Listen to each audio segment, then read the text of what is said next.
halo, baiklah ketemu lagi bersama saya.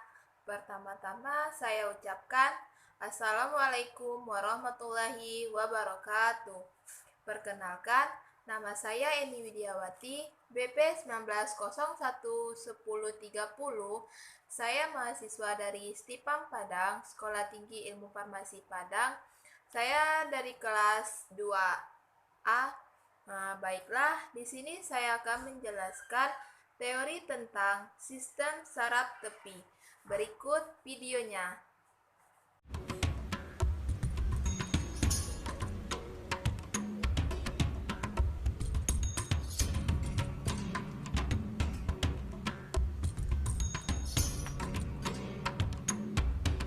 Sistem saraf tepi atau perifer.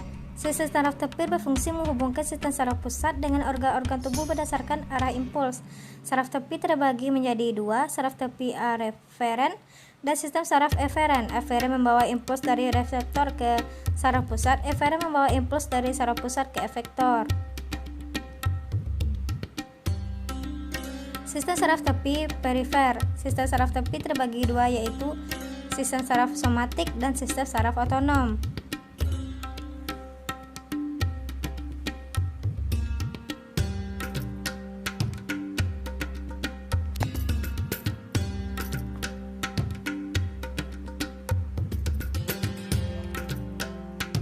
Sistem saraf perifer.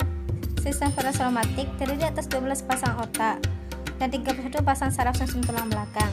Saraf koroner terdiri atas sensorik, motorik. Sistem saraf spinal merupakan sistem campuran sensorik berasal dari dorsal dan motorik berasal dari ventral. Sistem saraf tepi perifer yang kita bahas adalah sistem saraf otonom. Disebut juga saraf tak sadar. Sistem saraf otonom dibedakan menjadi dua, yaitu saraf simpatik dan sistem saraf parasimpatik. Dan berikut adalah bagian-bagian dari sistem saraf otonom.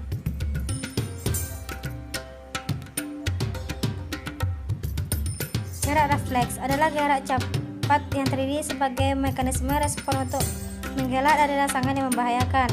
Refleks berasal dari kata reflexus yang artinya melengkung balik. Gerak refleks dapat dibedakan menjadi refleks bawaan, refleks kompleks, dan refleks dipelajari.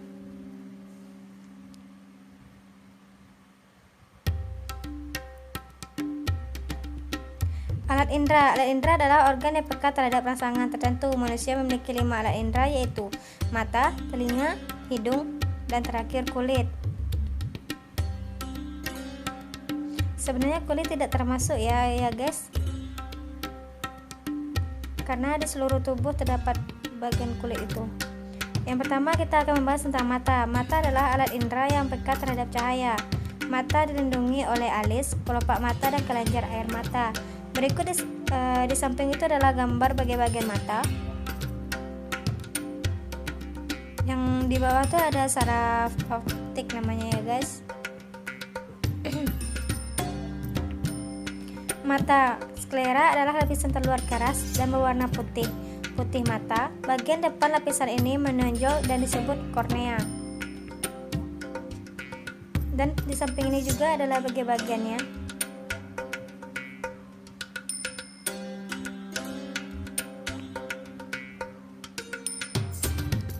Mata. Dinding mata. Mata terdiri dari 3 lapis, yaitu sklera, choroidea, dan retina.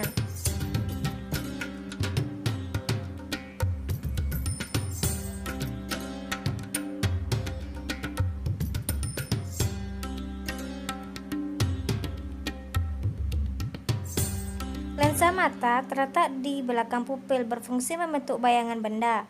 Lensa mata berbentuk cembung dan lentur.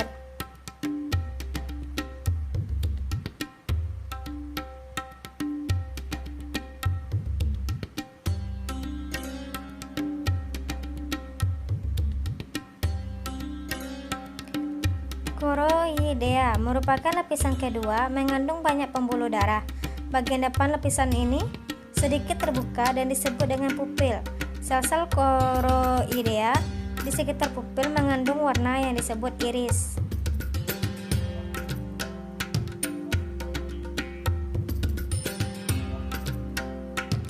Retina atau selaput jelas sebagai penangkap bayangan benda. Retina mengandung reseptor yang peka terhadap cahaya, yaitu sel batang, berfungsi pada cahaya suram dan tidak mengenal warna. Sel kerucut atau konus berfungsi pada cahaya terang dan mengenal warna.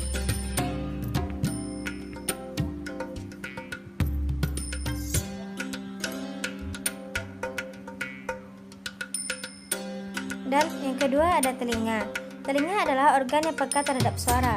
Telinga terdiri dari telinga luar, telinga tengah, dan telinga dalam. Dan kita akan membahas ke bagian telinga tersebut.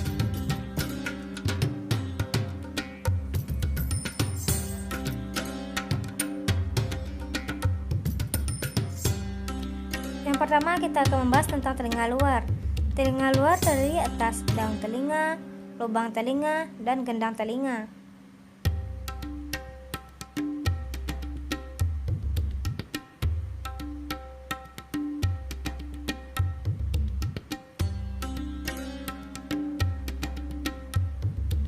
Dan telinga tengah. Telinga tengah terdiri dari atas tulang martil atau malleus, tulang landasan atau incus, tulang sanggurdi atau stapes. Telinga tengah dihubungkan dengan mulut oleh saluran eustachius.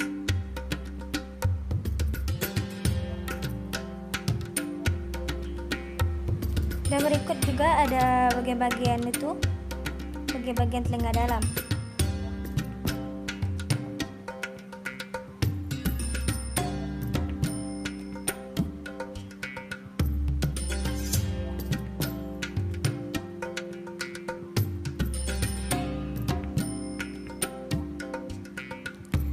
Yang ketiga, kita akan membahas tentang hidung. Hidung mempunyai komoreseptor yang peka terhadap rangsangan zat kimia berbentuk gas, yaitu bau. Dan di bawah itu ada bagian-bagian dari hidung yang peka terhadap rangsangan zat. Yang berikut kita akan membahas tentang lidah. Lidah memiliki komoreseptor yang peka terhadap zat kimia yang larut dalam air. Permukaan lidah kasar karena dipenuhi tonjolan-tonjolan yang disebut papila. Di celah-celah papila terdapat kuncup-kuncup pengecap. Ada 4 kuncup pengecap, yaitu pengecap manis, asin, pahit, dan asam.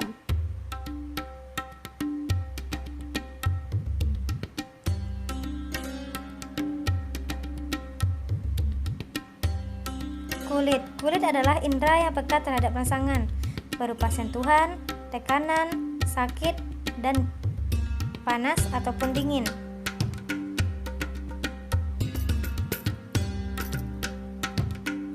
Kelainan penyakit pada alat indera. Yang pertama, miopi, rabun jauh. Penyebab lensa pada tidak dapat menipis akibat tidak dapat melihat jarak jauh dengan jelas. Kelainan ini dapat diatasi dengan kacamata berlensa cekung.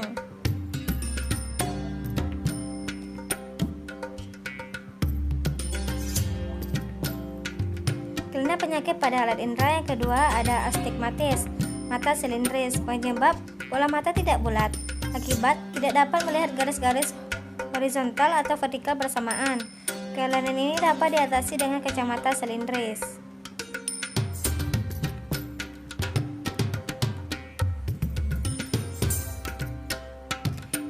Kelainan penyakit pada alat indera yang berikutnya adalah presbiopi. Penyebab daya akomodasi mata berkurang akibat tidak dapat melihat jauh maupun dekat dengan jelas. Kelainan ini dapat diatasi dengan kacamata bifokal.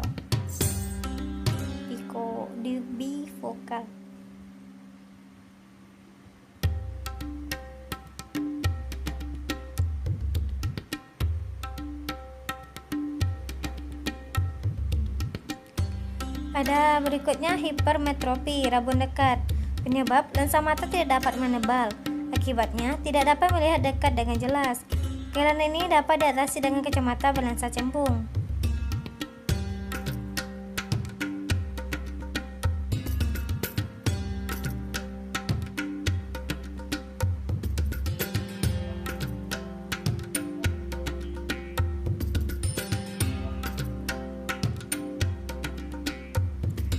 Kelainan berikutnya adalah keratomalasi.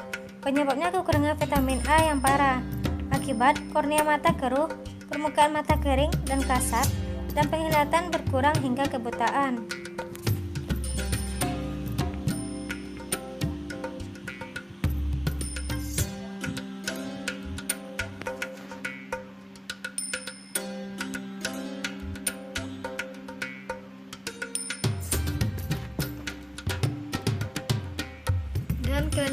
Dan kelainan yang berikutnya adalah rabun senja. Penyebabnya kekurangan vitamin A akibat tidak dapat melihat baik pada senja dalam malam hari. Pencegahan dengan mengonsumsi makanan yang mengandung vitamin A seperti tomat atau buah rimbang. Juling, penyebab ketidakserasian kerja otot penggerak bola mata kanan dan kiri, dapat diatasi dengan operasi.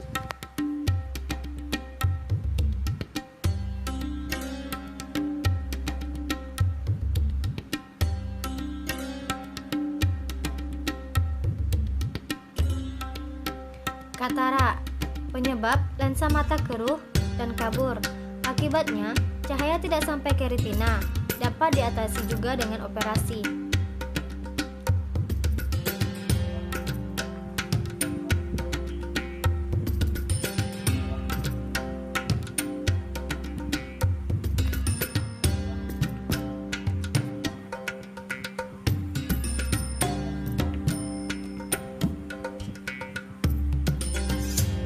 Buta warna, penyebab keturunan. Akibatnya, tidak dapat melihat warna tertentu.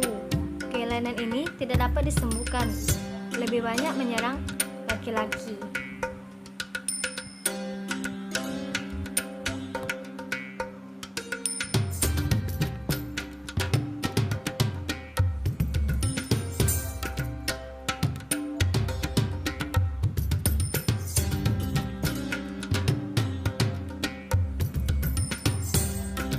Kelainan berikutnya ada glaukoma, penyebabnya penyumbatan di saluran bola mata, penyebabnya peningkatan tekanan pada bola mata, akibatnya kebutaan.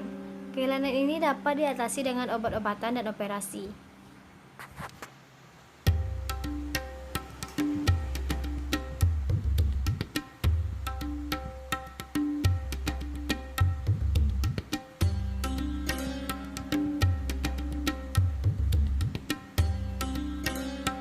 Kelainan yang berikutnya juga ada otosklerosis.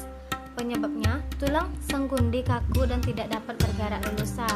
Akibatnya tuli konduksi yang menahun. Kelainan ini terdapat di indera pendengar.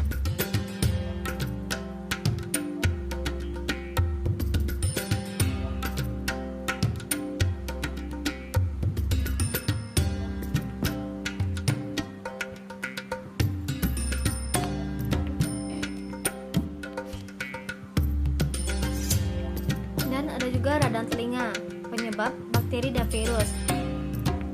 Menyerang bagian luar melalui kotoran yang masuk ke telinga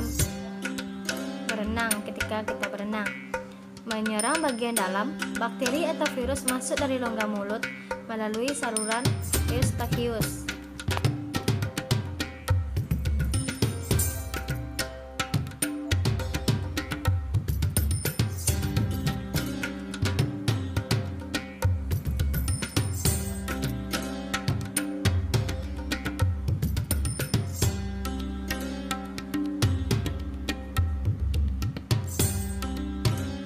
Kelainan berikutnya ada anosmia, penyebab cedera atau infeksi di dasar kepala, keracunan timbal, merokok, tumor otak bagian depan, akibat kehilangan kemampuan untuk membawa atau mencium. Pengobatan tergantung dari penyebabnya. Kelainan ini terdapat di indera penciuman yaitu hidung.